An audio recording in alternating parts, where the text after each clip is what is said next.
Okay, let's dive into the surprising chemical secrets of the most common and maybe the most important substance on Earth good old water. I mean, think about it. It covers over 70% of our planet. It falls from the sky, and it makes up most of our own bodies. We see it every single day. But behind this super familiar cycle is a whole world of fascinating chemistry that literally makes life possible. So let's break down how this simple molecule works its magic. The chemist Wilhelm Oswald called it the elixir of life, and he wasn't exaggerating. Almost every single chemical process that defines life, from building proteins in our cells to digesting the food we eat, it all happens in water. It's the essential stage for life itself. So, how does this elixir of life actually do its thing? Let's start with a question you've probably had since you were a kid. You stir a spoonful of sugar into your tea, and poof, it just vanishes. Where in the world did it go? Well, the answer is all about the science of solutions. To really get any solution, you need to know the two main players. First up, we have the solvent. This is the heavy lifter, the substance that does all the dissolving. For our tea example, and for most things in our daily lives, the solvent is water. And player number two is the solute. This is the stuff that gets dissolved. It could be a solid, like our sugar or salt. It could even be a liquid or a gas. Basically, it's whatever you're adding to the solvent. And when you stir them together, the solute particles spread out perfectly and evenly throughout the solvent. And that's what forms a solution. It's what we call a homogeneous mixture, which is just a fancy way of saying it's the same all the way through. The sugar didn't actually disappear, it just broke down into tiny molecules and mixed in perfectly. So, let's lock in those key terms. A solution is simply a mixture of a solute in a solvent. If you can just remember those two S words, solute and solvent, you've got the foundation for understanding everything else we're going to talk about. But you've probably noticed this, right? You can't just keep adding sugar forever. Eventually, it just stops dissolving and starts piling up at the bottom of your cup. So what's going on when you finally hit that limit? This slide shows it perfectly. On the left, you've got an unsaturated solution. See? It can still take on more solute, no problem. But on the right, that's a saturated solution. The solvent is totally full, and it just can't dissolve any more solute at that temperature. But what if we change the game a little? What if you heat it up? This is a trick you've probably used without even realizing it, and it can completely change the rules of the solution.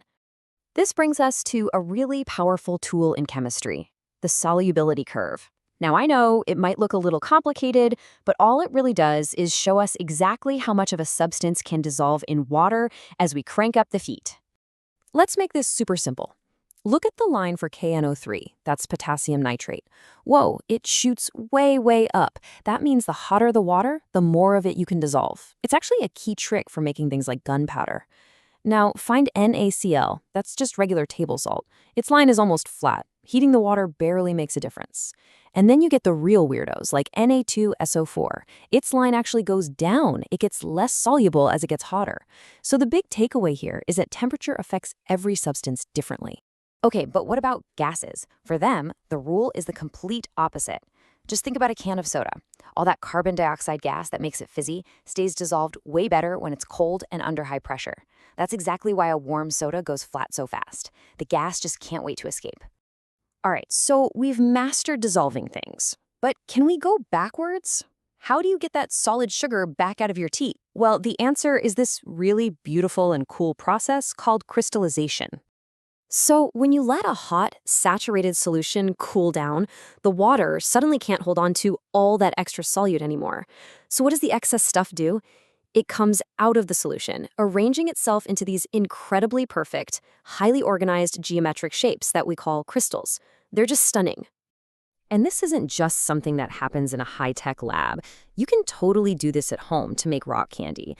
The process is pretty simple. Make a hot, saturated solution, clean it up so there are no impurities, and then give the crystals a little something to start growing on, like a tiny seed crystal or even just a string.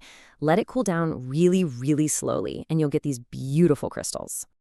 What's really cool is that sometimes water actually becomes a part of the crystal itself. Take a look at this vibrant blue copper sulfate. That color comes from water molecules that are literally trapped inside its structure. We call this a hydrated crystal. But if you heat it up, the water evaporates and you're left with this plain white powder. So the water is responsible for both the color and the shape. How cool is that? Okay, let's bring all this chemistry back home.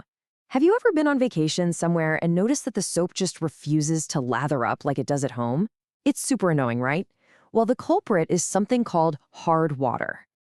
Here's the basic difference.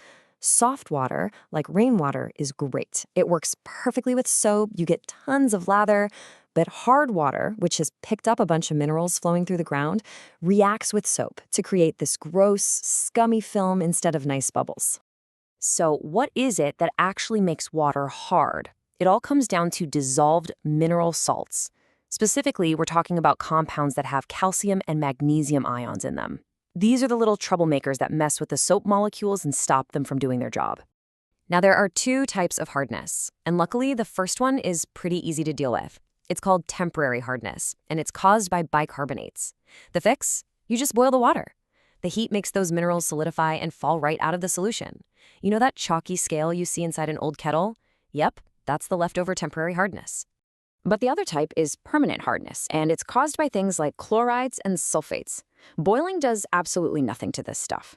To fix it, you need to get chemical.